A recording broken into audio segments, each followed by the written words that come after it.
one of the points that you mentioned previous to that as well, Elisabeth, is giving everyone that kind of voice in the room.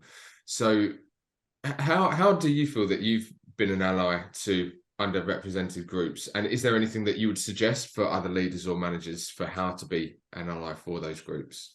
The key is empathy and understanding. And the first step is here again, active listening. So don't assume you understand. So I'm a woman in tech, so sometimes I can probably resonate with some of the struggle other female people have experienced in tech, but there are a lot of other underrepresented groups, which may be much harder for me to understand. I mean, a neurodiverse Hispanic person, I'm not sure I can understand what they're struggling with.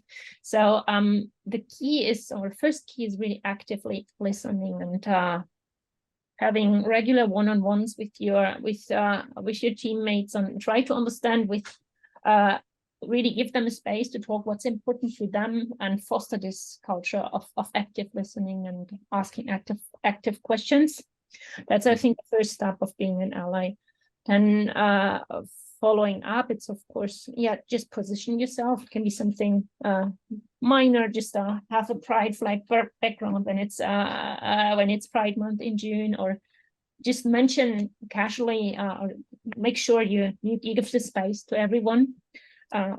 Be observant. So if in case you feel you observe discrimination, you observe racism, speak up, raise your point and advocate. Also use your privilege to advocate rights, same rights for everyone, and advocate diversity and inclusion. Yeah.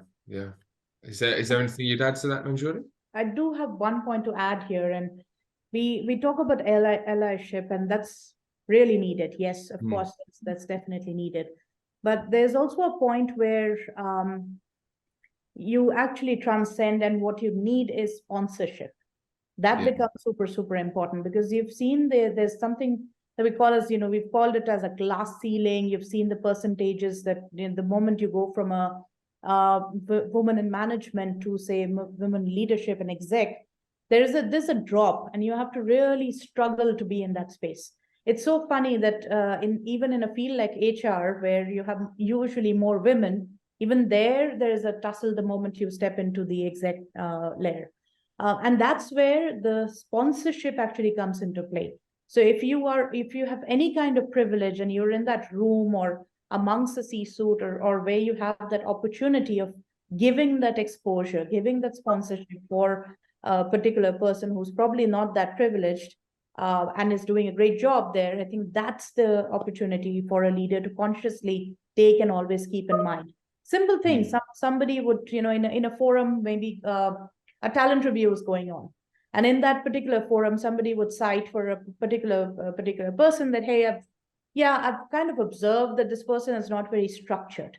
And if you're in the room, you can always bring in, and again, referring to culture map here, you can bring in that context of the fact that what you probably perceive as structured and what this person perceives as structured is probably slightly different. Let's look at what the outcomes that this person has led to. And that's where you can be a sponsor in the room.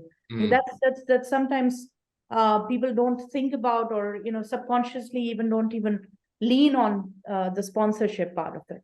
But that's super important.